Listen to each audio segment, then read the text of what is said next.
ಶ್ರೀಮಂತಿಕೆಯಲ್ಲಿ ಎರಡು ಮುಟ್ಟಿನಂತ ಮಕ್ಕಳು, ಈ ಮಕ್ಕಳ ಜೊತೆ ನಾವು ಹಾಯಾಗಿರುವ ನಮ್ಮ ಸಂಸಾರ, ಇದ್ರ ಮೇಲೆ ಇನ್ಯಾರು ಕೆಟ್ಟ ಕಂಡು ಅಂತ ಆ ದೇವರಲ್ಲಿ ಪ್ರಾರ್ಥಿಸಿಲ್ಲ. ಅಷ್ಟು ಸಾಕು. ನಾನು ಆ ದೇವರ ಅದನ್ನೇ ಬೇಡ್ಕೊಂಡೆ.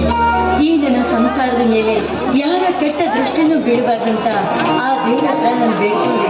ಇದೇ ಖುಷಿಯಲ್ಲಿ ಆನಂದ ಸಾಗರ ಈ ನಮ್ಮ ಸಂಸಾರ.